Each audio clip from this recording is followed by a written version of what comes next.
Hello, and welcome to another edition of Capper Comparison Picks. I'm Ranch, and today I will be giving you the main events for UFC 272. Jorge Masvidal and Colby Covington. Is the beef real? I don't know.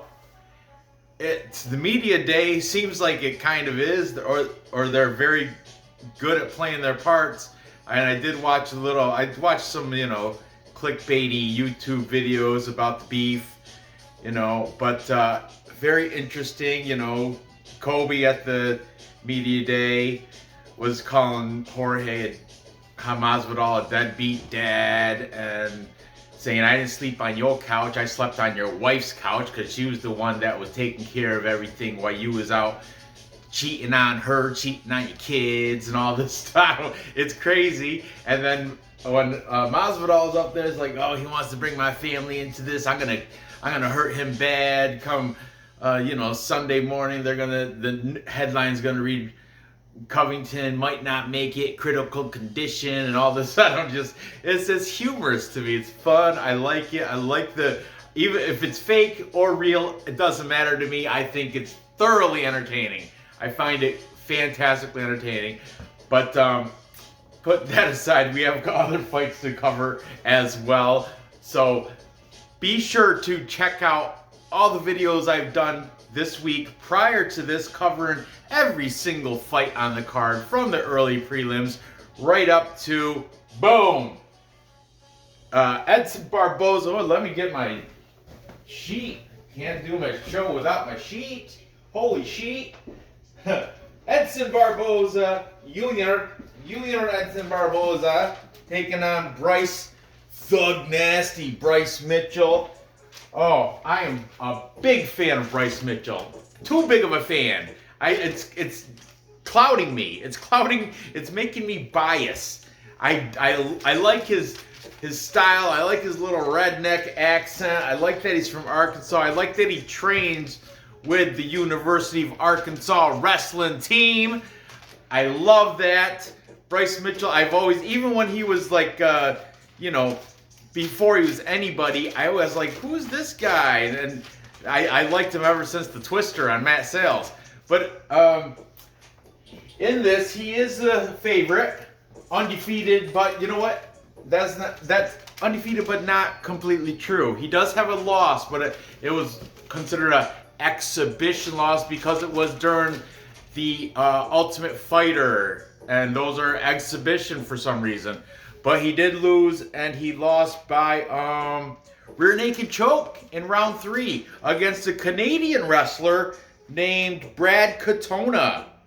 So that 14-0 should really be 14-1. And I looked; he does have another loss, but it wasn't in it wasn't MMA. It was straight up BJJ tournament.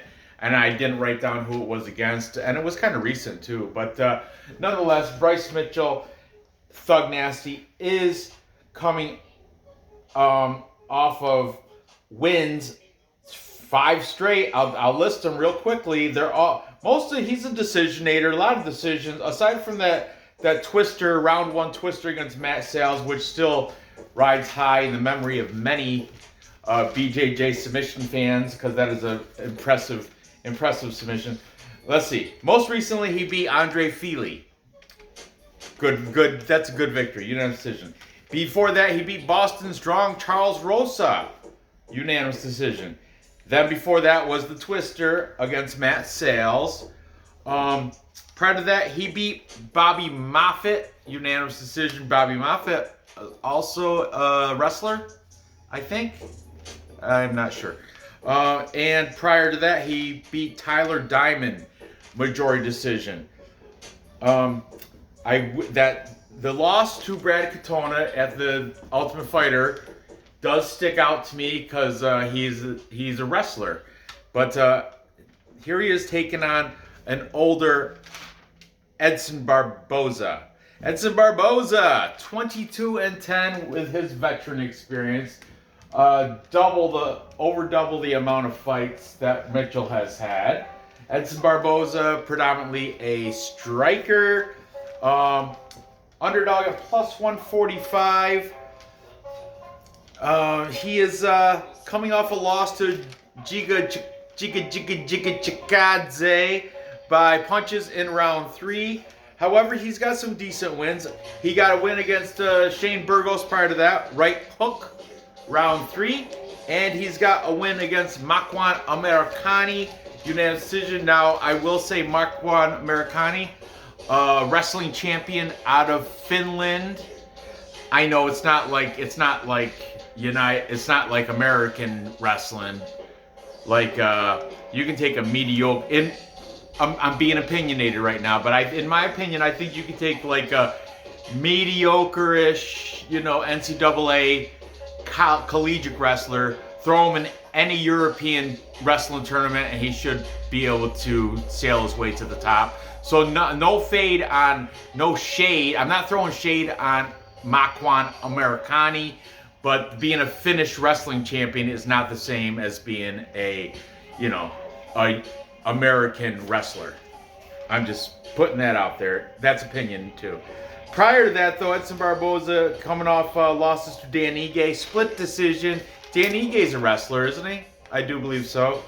And Paul Felder, also split decision. 2 split decision losses in a row. That's got to be heartbreaking, man. But anyway, he's 2-3 in his last 5.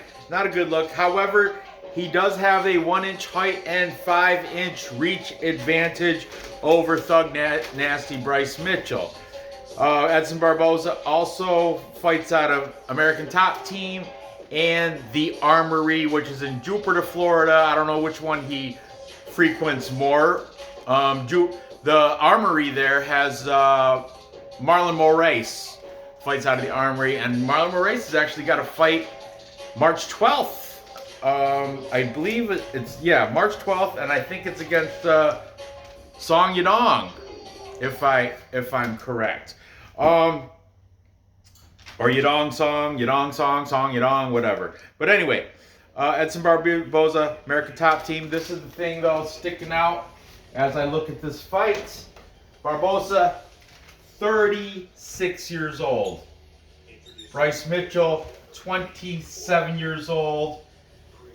And this is a featherweight fight where age does become a factor right around 145. Bantamweight, featherweight. The lighter the weight, the more the age is a factor. Flyweights, forget about it. It's hard to compete over 35 as a flyweight. And as the weight classes go up, so do like the age allowance. Like you can, bantamweight, you can still manage in your 30s, you're fine, mid 30s. Featherweight, it's starting to get a little bit tougher. Featherweight, you can get the age goes up a little bit higher. All the way up, finally, when you get to like heavyweight, you can still fight at 40 something years old. But I'm just putting that out there if for those that have, there's not like a statistic or a thing about like maybe Perfect Parlay Pursuit might have it. I don't know, because they do crazy stats on old aged fighters versus young fighters, and they do stuff like that. But I don't think there's like a table out there with like strawweight, you're not good after 35 years old. Bantamweight, you're not good after 38 years old. Welterweight, you're not good after 39 years. I don't know what that is, but I've heard the higher the weight class, age starts to become, the lower the weight class, the age, the older you are, the harder it is to compete, because you have to be faster. And you do, with age, you lose a little bit of speed. It only really makes sense. You're not going to see a strawweight or a flyweight. Strawweights. It doesn't even go down that far. Oh, you're not going to see a flyweight, a 40-year-old flyweight, champion. Hopefully I'm wrong. Hopefully age is just a number, but that's the way I think that plays out like that. And Barbosa, featherweight, 36 years old, double-digit losses on my man Barbosa also. So that weighs in. So taking all that into effect, let's see what the cappers have to say on this one. It's actually very surprisingly. The thing is, Barbosa has been through Murderer's Row. He's got a long resume of killers that he's beat. Mitchell, I mean, Andre Fili, Charles Rosa, they're probably like the best that he's fought and beat. That's why Mitchell, I wish this was against one of those up-and-coming undefeated Russian fighters. That would be fantastic because they're the same thing. They're undefeated, but they haven't really shown that they can beat anybody of high caliber. I mean, even the ones on this card, Tagir Ulanbekov, Umar Nurmagomedov, who have they beat? Yet they're huge favorites against the veterans that they're fighting. But really, who have they beat? I mean, Morozov for Umar Nurmagomedov beat Sergey Morozov. That's it. Besides that, a whole bunch of Russians that I've never heard of. Or except for Sayokub.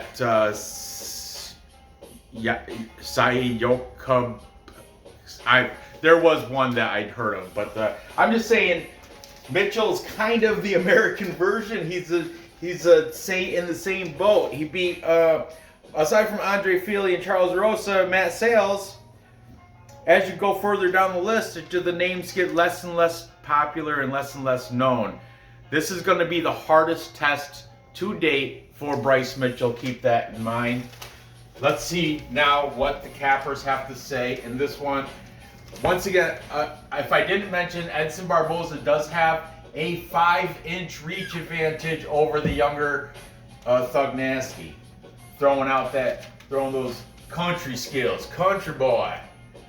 On the farm. They got video clips of Bryce Mitchell on the farm. Just like back in the day, they used to do that with Matt Hughes, remember? Throwing hay, baling hay on the farm.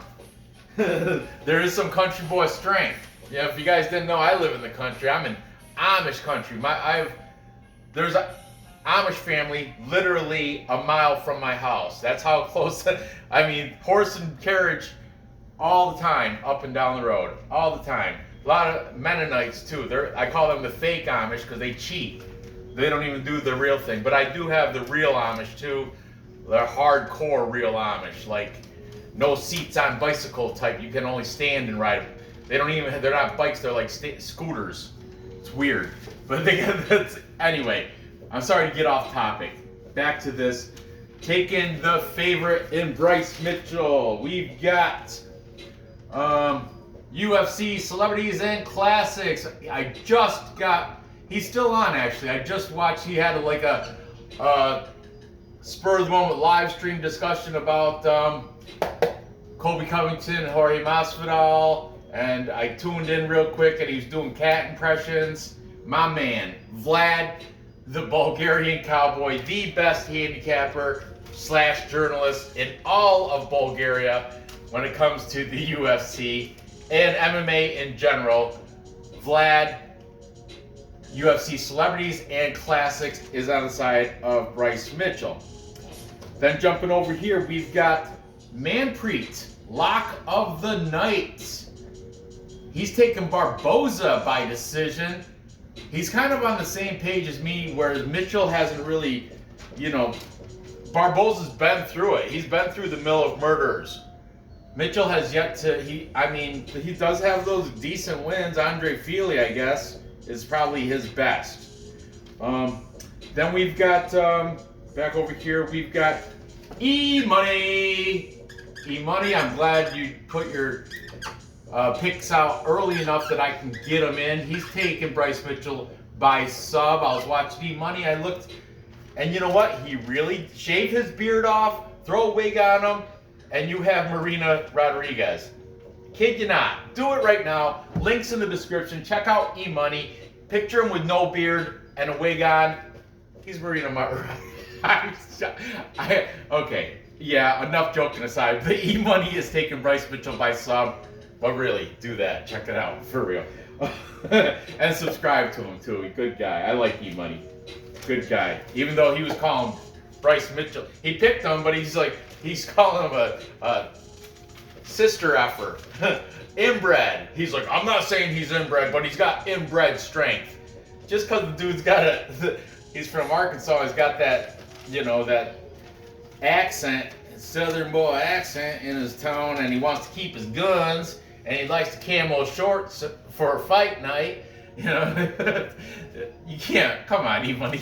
He just outsteps the boundaries, E-Money does. Watch that fine line of what's acceptable or what shouldn't be said. But anyway, jumping over here, we have Artem Mma.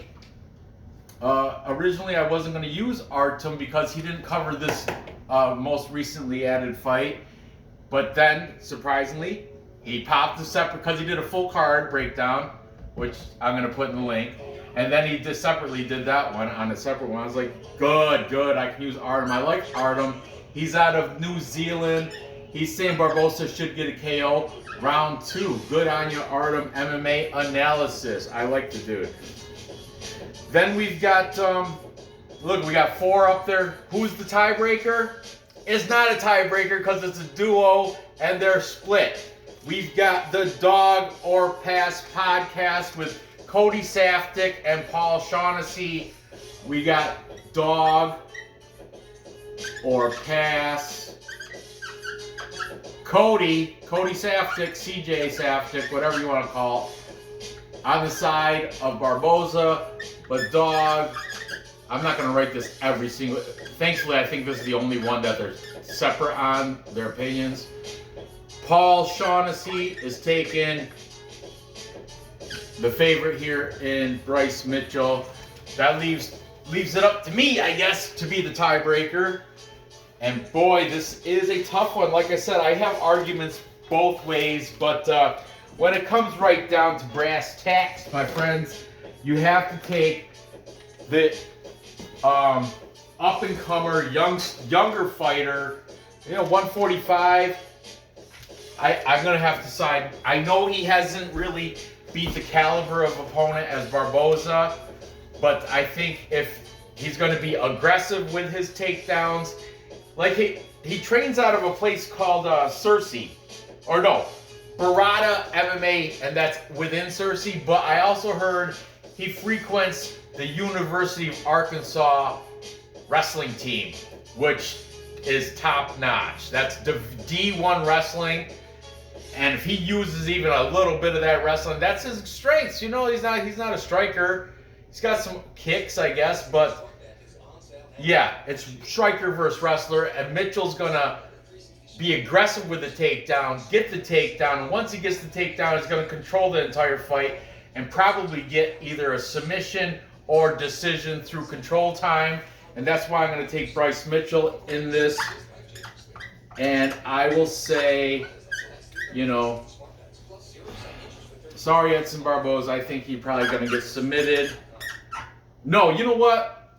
I mentioned earlier, he's a decisionator.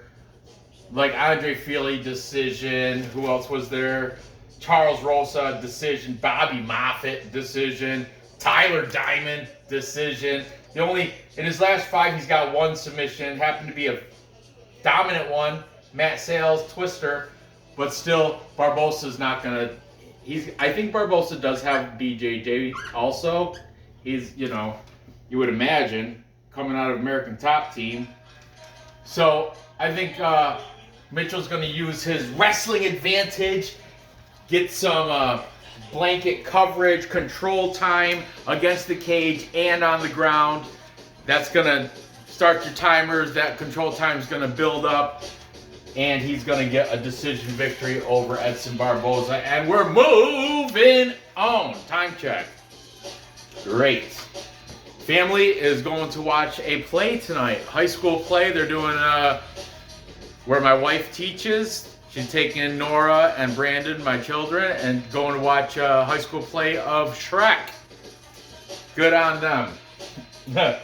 Moving on. Next we have the catchweight fight between Rafael Dos Anos and short notice fill-in Renato Moicano.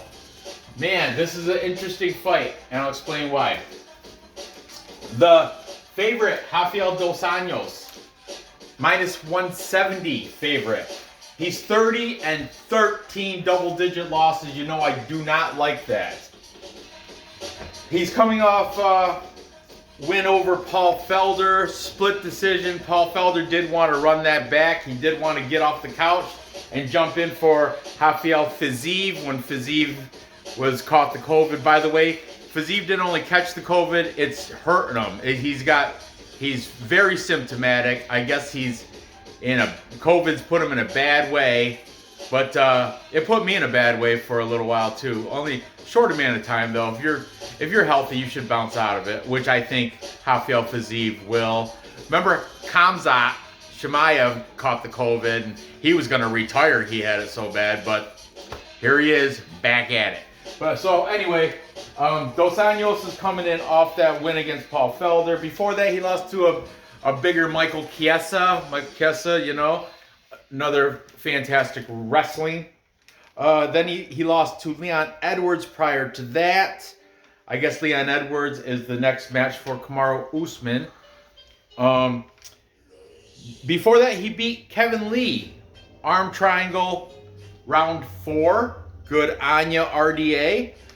And then he had his loss to Kamaru Usman by unanimous decision. So he did go the full, I think, 5 rounds, I think.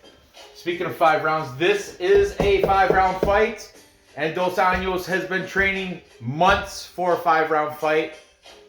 Moicano, short notice. Matter of fact, only 4 days notice. He had 4 days. He was in Brazil. He had to hop on a plane, come back to here, cut weight to make the catch weight 160 pounds.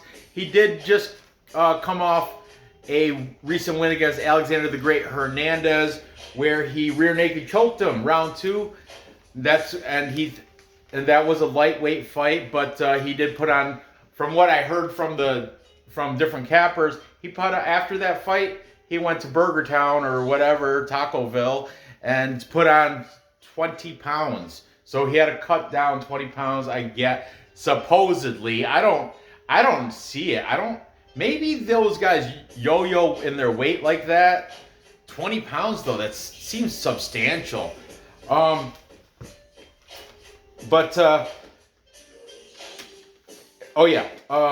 Speaking of Renato Moicano, he's fighting out of another AT&T guy, American Top Team, but also fights out of the Constrictor Team, and like I said, that's where he was in Brazil. So I don't know who he's going training with down there. I don't even know if he was training because he just got off that fight. I think this opportunity knocked. He's got some bills to pay. Might as well take it. He's gonna get paid out, win or lose, just to come back and show up and fill the spot in. You know, Dana and the UFC loves when guys are willing to jump in that spot. But there was a lot of people knocking it in this, wanting to fill this part of the board up. Paul Felder, Islam Makhachev, heard Ilya Topuria threw his name in there. There's a lot of prime fighters that wanted to fill it. Renato Moicano got the nod. Prior to that win over Alexander Hernandez, which was a very good win, he beat Jai Herbert, Black Country Banger out of the UK. He beat him by rear naked choke round 2. Coincidentally, that's how he beat Alexander Hernandez. He likes that. Then he took that loss to Rafael Fiziev, left hook round 1. Then he had another rear naked choke against Damir Ismagulov. That was round 1. That was, matter of fact, 44 seconds of round 1. So like I said, Renato Moicano loves that rear naked choke. He took a loss to Chan Sung Jung, ground and pound round 1. Not a good look for Moicano.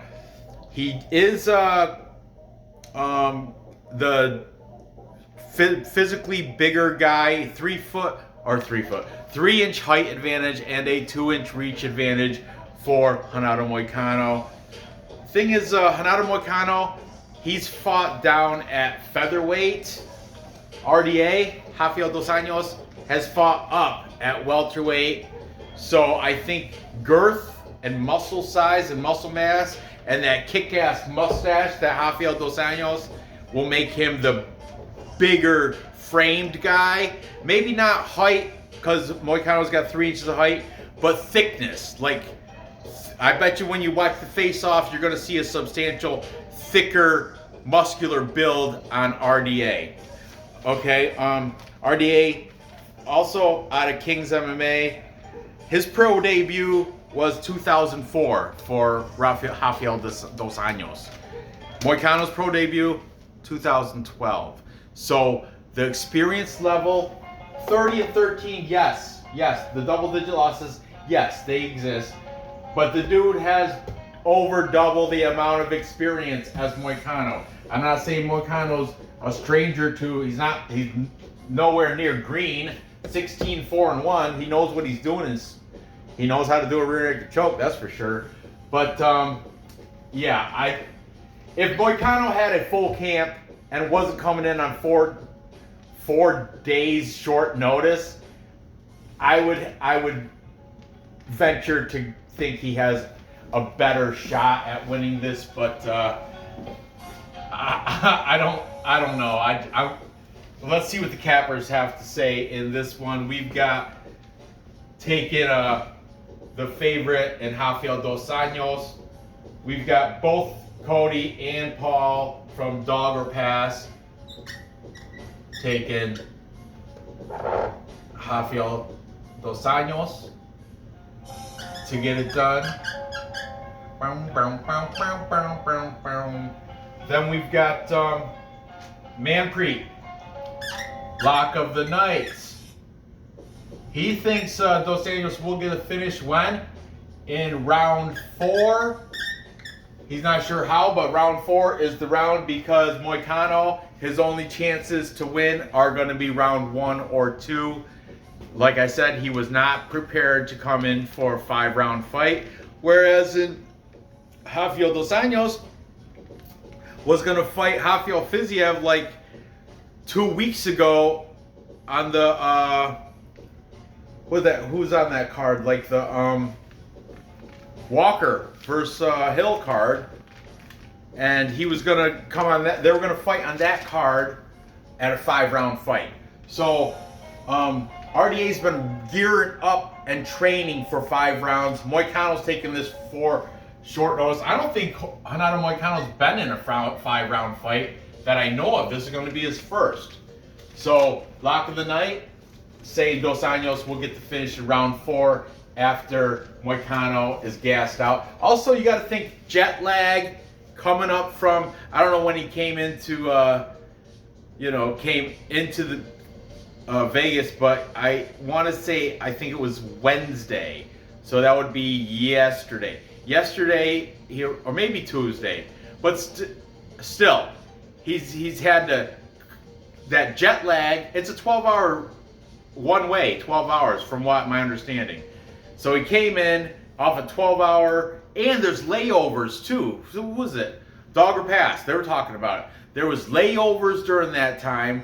Yeah, I think the whole trip is like 12 plus hours. Then when he arrives, he's got to cut weight. He's gonna be weak, guys, and he's coming off short notice. He's not gonna be the same fighter as he was against Alexander Hernandez. That's for sure. Is there an age discrepancy? Slightly. Dos Anos is 37, Renato Moicano 32. So Moicano does have the age advantage there and the height and reach advantage, but the preparedness disadvantage. Okay, UFC Celebrities and Classics, Vlad also taking Dos Anos. E-Money taking RDA.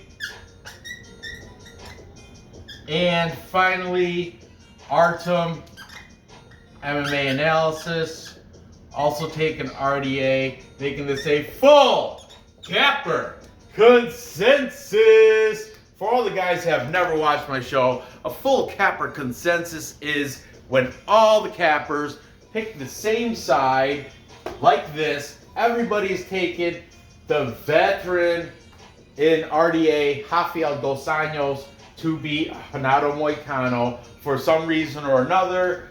I also am going to side with Dos Anos.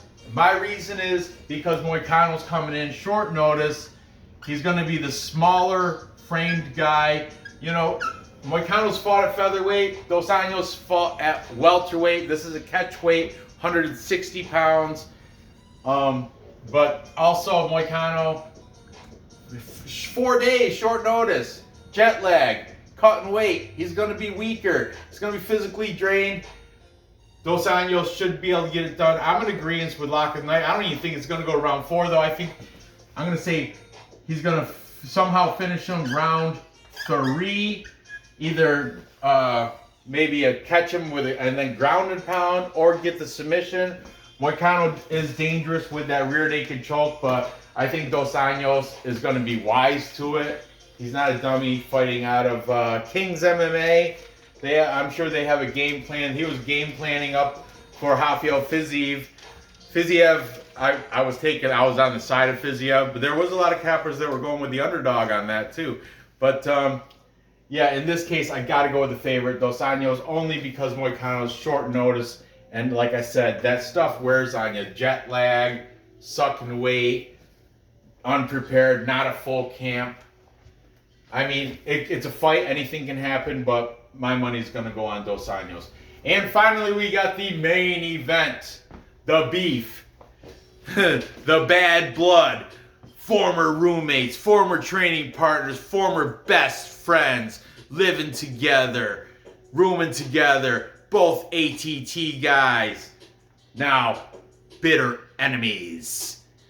Jorge Masvidal said Covington never paid the coach over. When Covington was amateurs, this guy was I forgot his name, but the coach, Masvidal's coach at ATT, and was taking Colby Covington under his wing through the amateur ranks into the UFC pro ranks.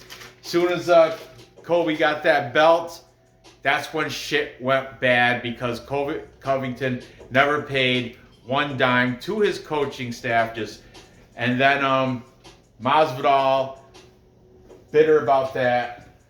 Covington said it was out of jealousy. Masvidal was bitter because there's Colby Covington with the belt, living glam life. Masvidal, you know, always in the shadows now from the gleam of the belt. And check it out. There's all sorts of crap on YouTube about the beef. I think there might be some valid points on both sides. Colby, he can be a dirtbag, but Masvidal can be a dirtbag too. So beef aside, let's talk about them as fighters. When it comes down to when the cage door closes, that's who you're going to pick to win. That's what it comes down to. Doesn't matter which one's telling the truth, which one's lying, which one's the good guy, which one's the bad guy. That shit don't matter nothing. No, not nothing. Doesn't matter anything. Just matters who's going to win you money in this case. So we've got Colby Chaos Covington. He's coming off loss to Kamaru Usman, of course. Unanimous decision. Before that, he beat Tyron Woodley. Tyron Woodley got a rib injury in round 5. Before that, he had the loss to Kamaru Usman, where Kamaru broke his jaw. Punches, round 5. Bad one. Prior to that, though, he beat Robbie Lawler, and he beat Rafael Dos Anos. So he's 3-2 in his last 5. His only 2 losses are to Kamaru Usman.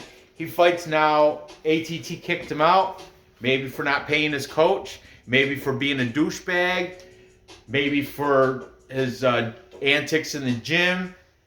From what he says, because media day, somebody asked him, training at American Top Team versus training at MMA Masters, what's the difference? He's like, And Colby Covington, I kind of believe him too. He's like a American Top Team. In my point of the career, I need specific instruction. I can't be part of a team where they have all the trainers given their instructions throughout the team. MMA Masters, I get specific instruction from his striking coach, Caesar or something, and his BJJ coach, who I guess what Colby was saying, American Top Team were paying him buco bucks just to come and give private lessons down there at American Top Team. So I don't know. Then Colby Covington, NCAA wrestler from the University of Oregon, very good on ya. Pro debut back in 2012. Now let's talk about Street Jesus, Street Judas, if you ask Colby, but Street Jesus, game bred Jorge Masvidal. Jorge Masvidal, pro debut 2003. Yes, he's been around quite a lot longer than Colby Covington. When Colby Covington was wrestling at University of Oregon, Masvidal was doing street fights, street beefs. You can find some of them on the internet. And you know, back with who's the one guy that died there? You know, the internet. He became a sensation because of all of his. He's like an undefeated street fighter. His name, I picture him, but his name is right. Tip my tongue. It just escapes me right now because I'm filming. But anyway, like I said, Colby on the mat in college, Masvidal in the streets, beef, street beefs, whatever, beef, fighting in the streets, okay? Jorge Masvidal is coming off back-to-back losses to, you guessed it, Kamaru Usman. Nobody can beat Kamaru Usman, I guess. He's just, you know. Kamaru Usman, first beat him by unanimous decision, then most recently he got him with a right cross in round 2. That is the first and only time that Jorge Masvidal has been knocked out. He rang his bell. It's probably still there somewhere in his head because that's the most recent fight of his. Okay. Prior to that, he beat Nate Diaz in that bad motherfucker BMF title fight. Doctor Stoppage round 3. Then he had his sensational 5-second flying knee win over Ben Askren, another wrestler, but super. It was super necessary to give the follow-up punches after Askren was down from the flying knee. Super necessary. Prior to that, he beat Darren Till, punches round 2. These guys, same height. Jorge Masvidal's got a 2-inch reach advantage. The age, Covington is 34, Masvidal 37. This is a welterweight fight, so you can still fight up in the 30s. But really, after 35, your physical capabilities do diminish a little bit. No matter who you are, that's just the facts of life. So, this is an interesting one. Okay, Jorge Masvidal still at American Top Team. Oh man, and they both have a King of Miami. That's another hot topic. Covington MMA Masters located in Miami. Masvidal located Coconut Creek. Covington lives in Miami. Masvidal says Miami hates Colby Covington on the streets. They hate him. They hate what he stands for and all this. I don't know who to believe. They both have opposing stories. They're both lying. And the whole beef could be a fake. It could just be for media to build up the, ticket sales for a pay-per-view. That has been said, and it totally could happen. But I kind of want to believe it. Especially if you bring family members and you talk shit. But you know what? Colby was talking shit about Kamaru Usman's dad. He's always talking shit about so many people, playing that villain card. But today he seemed sincere. During the media day stuff that I watched, Colby Covington seemed sincere. Masvidal also seemed sincere. I think the beef might be real, guys.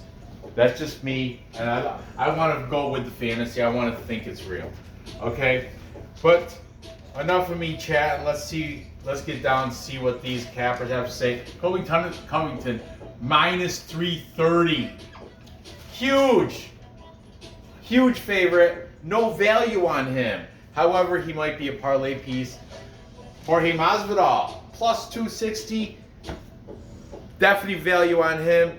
And if he follows through with what he promises he said what he's going to do tonight is going to be super unnecessary, or tomorrow night, super unnecessary. He's going to do things that are unnecessarily bad to Colby Covington. He's going to hurt him. He's never disliked anybody as much as Colby Covington, except for Fidel Castro, who is already dead. But he's like, oh, watch the media day, guys. Because Colby said, oh, he's just like Fidel Castro. And Jorge Masvidal was interviewed after, and he's like, yeah, he said I'm like Fidel. I hate Fidel Castro. I hate him even worse than I hate Colby. Thankfully, he's dead, because he's got relatives that he's got an aunt or something that lost a tit for stepping on a landmine in Cuba, blew her tit off, something like that. I don't know. Check it out. It's good. Makes for good entertainment. Back to this. Taking Colby Covington, we've got Artem MMA analysis. Then we've got UFC celebrities and classics. Then we've got E-Money. E-Money says Covington decision. You think? 5 rounds. You think 5 rounds, buddy? For 34 and 37-year-old fighters, 5 rounds that supposedly bitterly hate each other? Okay. 5 rounds. Over under 4.5 is I guess the bookies think it's gonna go decision also. I don't know. I think I'd bet violence on this. If the hate is real, they're gonna put everything out there. They're not gonna reserve themselves for 5 rounds. I think they're gonna go for the gusto. Masvidal, I guarantee, is gonna come out with a flying knee or something. He's gonna try to do a Ben Askren thing. Then we've got Manpreet, lock of the night, also taken. He's also saying by decision. And finally, dog or pass. Both Paul Shaughnessy and Cody Stafford, both taking Colby Covington to get it done, making this another full capper consensus.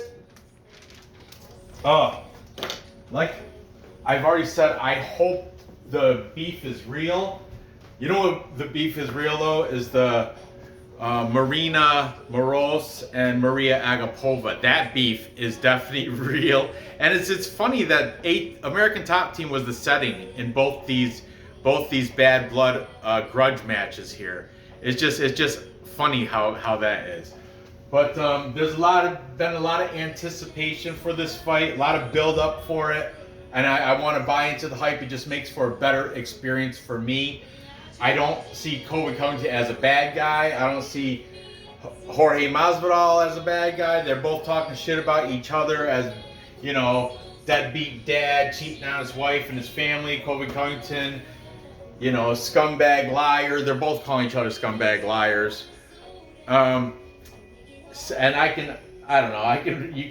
you can jump on either side you want. But when it comes down to the fighters, it's striker versus wrestler, and you can watch their old messing around stuff, and Colby Covington usually comes out on top when they're rolling. But that's, you know, and Masvidal even said, he was like, when Colby came over from University of Oregon to the American Top Team, he's around 170. I was like at lightweight 155. I didn't have any girth, and he was taking advantage of that.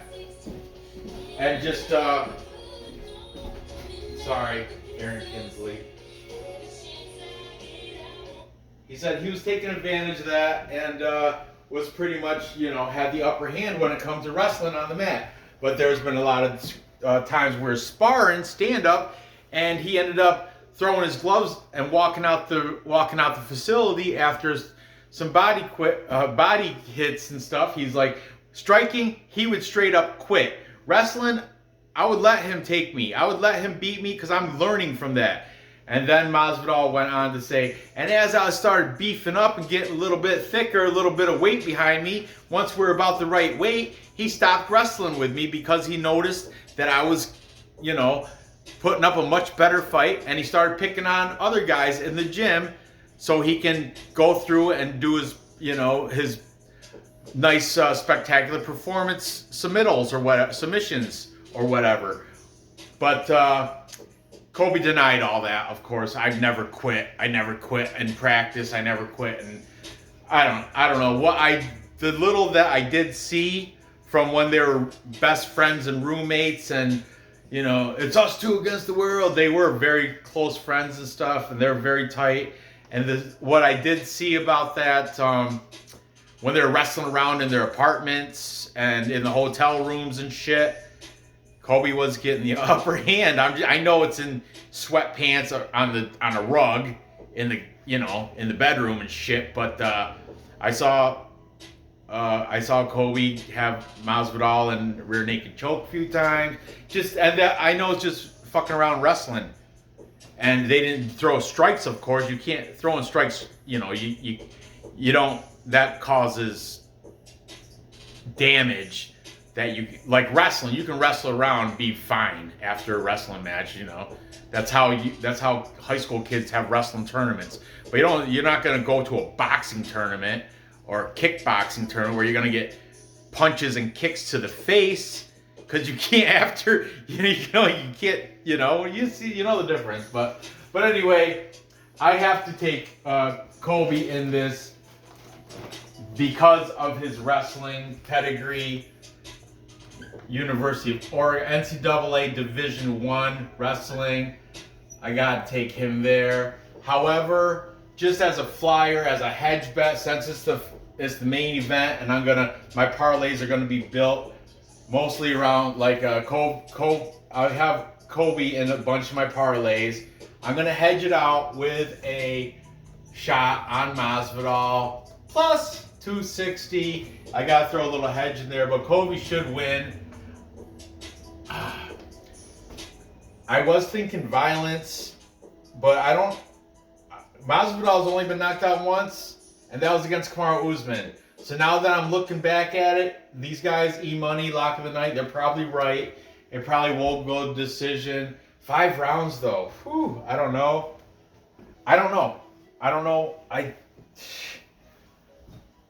You know what? I'm going to... Because... Whoa, man. Yeah, I want to write submission or so bad on there. I don't think it's gonna be a knockout. If it is a knockout, it's gonna be from Masvidal. I think stand up. Masvidal's got better striking, but Colby's striking has improved tenfold from when he started. But then wrestling, Colby Covington's got the advantage, but Masvidal's wrestling's from what I've heard. He's been training with some good guys down American Top Team, and his wrestling's been picking up and getting better. Even he admits, back in the day, Colby used to beat me, but now I can hold my own, and that's when he stopped training with me. That's when, you know, right before he got ousted and kicked out of American Top Team for not paying his coaches or something, some shit, I don't know. I guess I'll say Colby by... Yeah. Colby, round 3. No, I don't feel comfortable doing that. Colby, I guess we'll go with decision. Only because Kamaru's the only man that's knocked out Masvidal. However, Masvidal, double-digit losses. So I didn't look back at him, but I'm sure there's been times he's been submitted too. So I don't know. We'll see if that's not plus money. Because Colby's minus 330. If decision isn't plus money, then I will make it plus money, and I'll prop him out to get a TKO or within distance, maybe inside the distance, or round 3 or 4, something like that. Anyway, to recap. Time check. Oh, I'm way over, but this is the main card.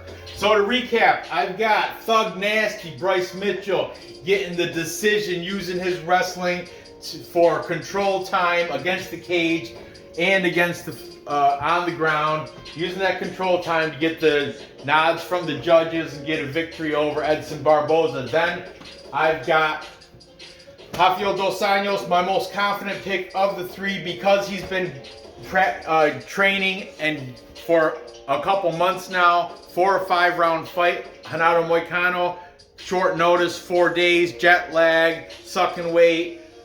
It's just the odds are stacked against him. Moicano, I'm sorry if he like I mentioned earlier, if he did have a full camp, if he had the same amount of time to gear up for a 5 round fight, and plus I don't think Moicano's been in a 5 round fight either. So I'm going to say Dos Anos is going to get the victory sometime in round 3. I think the body weakness, the weight suck, the drain, the fatigue, jet lag, all that's going to catch up to him after rounds 1 and 2. If Moicano does win, it's going to have to happen in round 1 or 2.